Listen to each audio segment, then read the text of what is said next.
जनता यहाँ की बहुत खिलाफ है, जो कि कतई भी इनको बर्दाश्त करना नहीं चाहती संभल के विधायक जी को।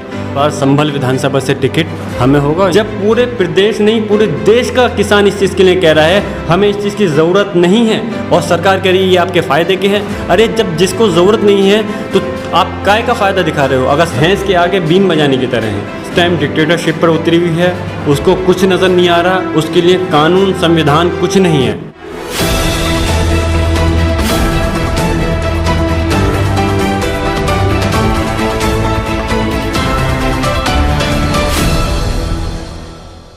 जनसोच में आप सभी का स्वागत है। जनसोच लगातार से उत्तर प्रदेश के 2022 विधानसभा के चुनाव आने वाले हैं, उन चुनाव के लिए ओपिनियन पोल करता हुआ घूम रहा है। पूरी टीम जाती है और जानती है जनता के दिल का हाल कि 2022 में अपना मुख्यमंत्री किसे देखना चाहते हैं और अपना एमएलए किसे चुनना चाहते हैं। संभल के भी हमें काफ़ी टाइम हो गए ग्राउंड जीरो पर रिपोर्ट करते हुए। संभल की जनता के दिल में जो बात है समाजवादी पार्टी को लेकर के, जो मनमुटाव चल रहा है, जो पहले देखने को मिलता था लेकिन अब वो ऐसा नहीं मिल रहा है, उसकी वजह है कुछ आज़म खान साहब का मुद्दा। आज़म खान साहब को लगभग 2 साल से ज़्यादा जेल के अंदर हो गए हैं। उनके लिए समाजवादी पार्टी का जो रुख है उसकी वजह से जनता थोड़ी नाराज़ है। अब हम इसी बात को जानने के लिए डॉक्टर शफीकुर रहमान साहब के प्रतिनिधि हैं हमारे साथ, उनसे बात करेंगे कि संभल की जनता और जो प्रदेश की जनता है और जो आज़म खान साहब के लिए समाजवादी पार्टी जिस तरीके से आवाज़ उठानी चाहिए थी वो आवाज़ नहीं उठा रही है, तो ऐसा क्या है जो आवाज़ नहीं उठा रही है? सर आपका बहुत बहुत स्वागत है जनसोच के अंदर। शुक्रिया आपका भी भाई। सर आज़म खान साहब का मुद्दा एक बहुत गर्म है और अब आने वाले टाइम में 2022 में चुनाव होने वाले हैं। मुस्लिम नेताओं में सबसे बड़े नेता वो गिने जाते हैं, उनके बाद में डॉक्टर शफीकुर रहमान बरक आते हैं। जेल के अंदर जो उनके ऊपर 82 मुकदमे लगाए गए हैं और जेल भेजा गया है, यहाँ तक कि किताब चोरी, बकरी चोरी जैसे मुकदमे कहे जाते हैं। आपकी पार्टी समाजवादी पार्टी उनके लिए आवाज़ क्यों नहीं उठा रही है? देखिए, जहाँ तक माननीय आज़म खान साहब का मसला है, वो हमारे नेता भी हैं, कद्दावर नेता हैं पार्टी के, और पार्टी को सींचने में उनका भी बहुत अहम रोल रहा है। उनके साथ जो आज जुल्म ज़्यादती हो रही है भारतीय जनता पार्टी की सरकार की तरफ से, वो कहीं ना कहीं बहुत अफसोस की बात है। और भारतीय जनता पार्टी इस टाइम डिक्टेटरशिप पर उतरी हुई है, उसको कुछ नज़र नहीं आ रहा, उसके लिए कानून संविधान कुछ नहीं है। उनके लिए तो जो ज़ुबान से कह दिया बस वही कानून है और उसी पर वो अमल करते हैं। संविधान की उनको कोई परवाह नहीं है। आज़म खान साहब के साथ यही ज़्यादती उन्होंने की है कि बकरी चोरी, जैसे कि आपने बताया, मुर्गी चोरी, किताबें चोरी, ऐसे कि जिसे हम मुकदमों को देख करके हमें शर्म लगती है सोच करके, क्या इतने बड़े नेता पर के इस टाइप के मुकदमे लगाना। तो इस चीज़ से ही साबित होता है कहीं ना कहीं उनके ऊपर जितने मुकदमे लगाए गए हैं सारे के सारे झूठे हैं। और जहाँ तक समाजवादी पार्टी का मसला बनता है, समाजवादी पार्टी शुरू से ही माननीय आज़म खान साहब के साथ थी और उनके साथ हैं। ऐसा नहीं है कि लोग मिसगाइड करें, वो चीज़ दूसरी बात है कि समाजवादी पार्टी के साथ आज़म खान साहब के साथ में कि समाजवादी पार्टी के लोग नहीं हैं या अखिलेश यादव जी नहीं हैं। पहले भी ज़िले स्तर पे भी धरने प्रदर्शन किए गए थे, प्रदेश में स्तर पे भी धरना प्रदर्शन हुआ था। उसके बाद में पार्लियामेंट के अंदर भी एक क्वेश्चन को उठाया गया, काफ़ी कोशिश की गई, लेकिन मसला वही है कि भैंस के आगे बीन बजाने की तरह है। इस टाइम हम अगर कोई भी पार्टी किसी भी जनता की कोई किसी मामले को लेकर के अगर सरकार से कोई उनका विरोध करती है तो उनके ऊपर कोई असर नहीं पड़ता, वो सिर्फ एक कान से सुन करके दूसरे कान से सरकार निकाल देती है। ये आपके सामने है। खाली माननीय आज़म खान साहब का मसला है नहीं, किसान आज़म खान साहब के साथ में तो जो ज़्यादती हो रही है वो तो है ही, और समाजवादी पार्टी हमेशा से साथ खड़ी है। किसानों के साथ में जो भारतीय जनता पार्टी ने जो 3 कानून लेकर के काले कानून लेकर के आए, जब पूरे प्रदेश नहीं पूरे देश का किसान इस चीज़ के लिए कह रहा है हमें इस चीज़ की ज़रूरत नहीं है और सरकार कह रही है ये आपके फ़ायदे के हैं। अरे जब जिसको ज़रूरत नहीं है तो आप काय का फ़ायदा दिखा रहे हो? अगर सरकारों से गलती हुई है, हमेशा से इतिहास रहा है, अगर सरकारों ने गलत फैसले किए हैं तो उसके बाद में उसको वापस भी लिया है, मगर केंद्र भारतीय जनता पार्टी की सरकार ज़बरदस्ती इस चीज़ पे डिक्टेटरशिप पर अड़ करके आज 1 साल के करीब होने को आ रहा है, वो लोग अपने धरना प्रदर्शन पर उतरे हुए हैं और उनकी आवाज़ को कतई भी न सुना जा रहा। जब देश के किसान जो कि करीब लगभग 80 करोड़ के आसपास में उन किसान हैं, जब उनकी आवाज़ को नज़रअंदाज किया जा सकता है तो उनको माननीय आज़म खान साहब या समाजवादी पार्टी की कीमत भारतीय जनता पार्टी की नज़र में कुछ नहीं हो सकती।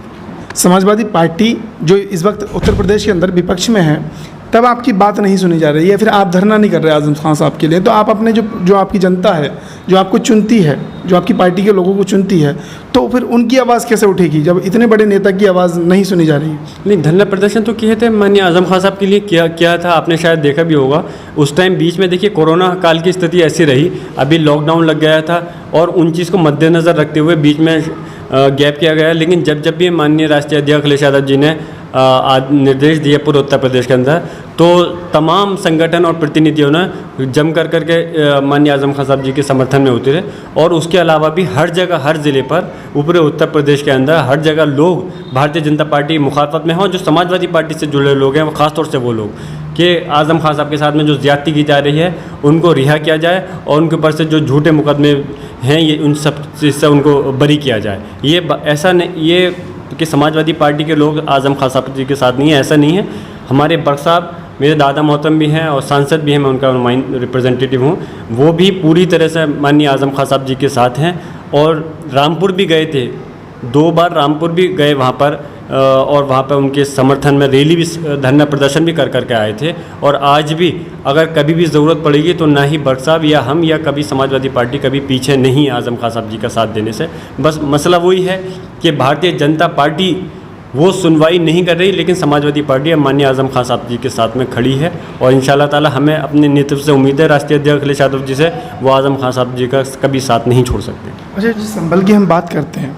आप 2017 में आपने चुनाव लड़ा था AIMM पार्टी से, सेकंड रनर आप रहे थे। क्या 2022 में आपका कोई इरादा है राजनीति, मतलब MLA का टिकट लेने का? इंशाल्लाह बिल्कुल पूरा इरादा है और मैं मैदान में हूँ, उतरा हुआ हूँ। कौन सी पार्टी से? समाजवादी पार्टी से जुड़ा हुआ हूँ, समाजवादी पार्टी का कार्यकर्ता हूँ, उसी से जुड़ा हुआ हूँ। इंशाल्लाह मैंने मांग भी की है माननीय राष्ट्रीय अध्यक्ष अखिलेश यादव जी से और सांसद जी ने भी बात की है। और हमें पूरा भरोसा है कि इस बार संभल विधानसभा से टिकट हमें होगा। इंशाल्लाह ताला हम समाजवादी पार्टी से ऐतिहासिक सीट वोटों से जीत करके सीट राष्ट्रीय अध्यक्ष अखिलेश यादव जी के हाथों को मजबूत करेंगे। अभी मौजूदा विधायक हैं, वो 5 बार से लगातार विधायक हैं, क्या आपको लगता है पार्टी आपको टिकट देगी? देखिए, कोई भी चीज़ नामुमकिन नहीं है।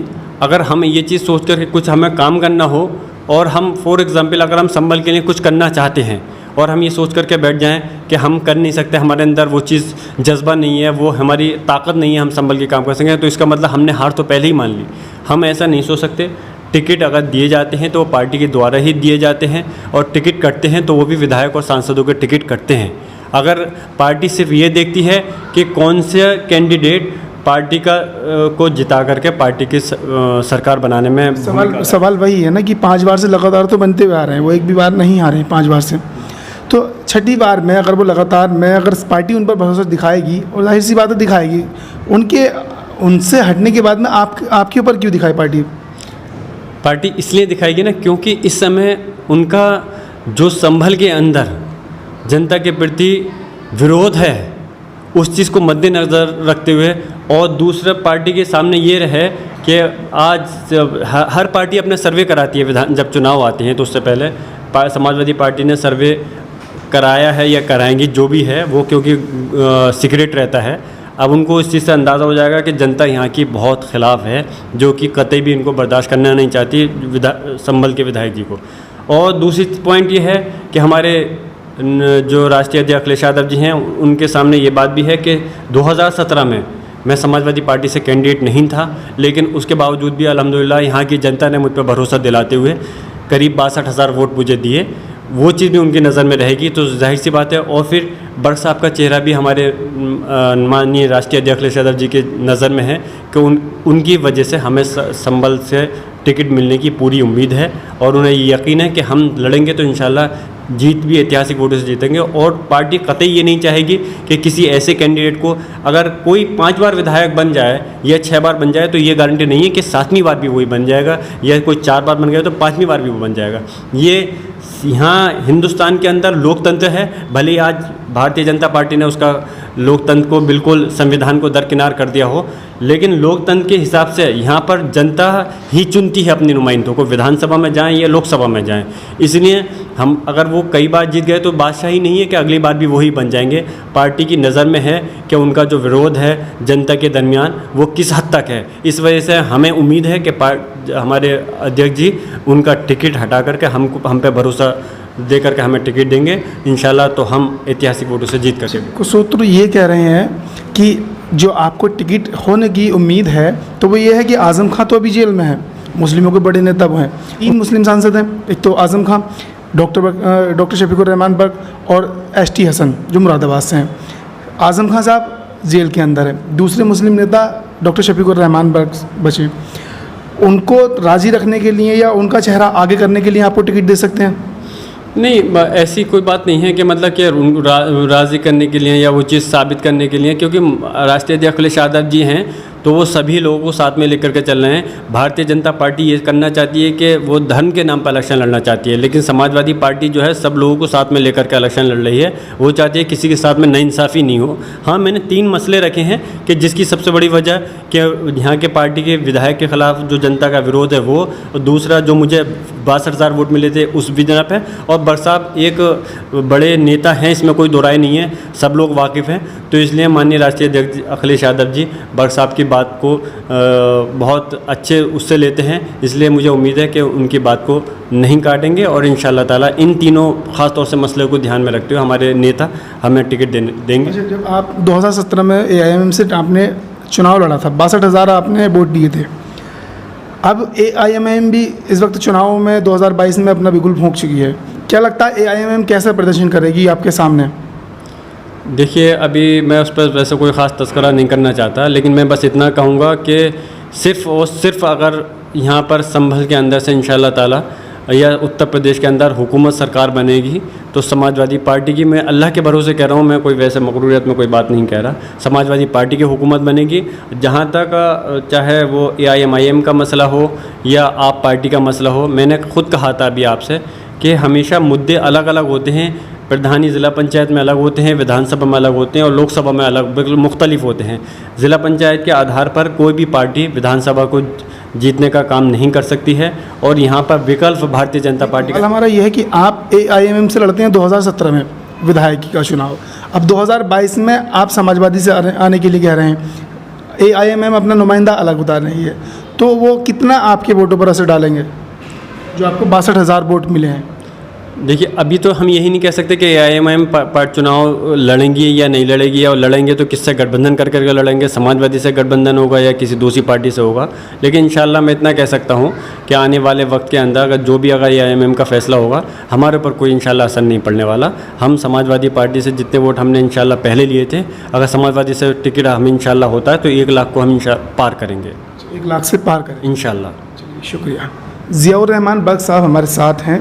इन्होंने अपनी जो पार्टी के अंदर जो कलेश चल रहा है, यानी आज़म खां साहब के लिए जो पार्टी आवाज़ उठा रही है, तो वो भी बताया, और ये भी बताया कि 2022 में ये किस तरीके से चुनाव लड़ेंगे और कौन कौन इनके सामने रह सकता है। इस पूरे इंटरव्यू पर आपकी क्या राय है, कमेंट बॉक्स में ज़रूर बताएं और हमारे चैनल को सब्सक्राइब करना ना भूलें। शुक्रिया।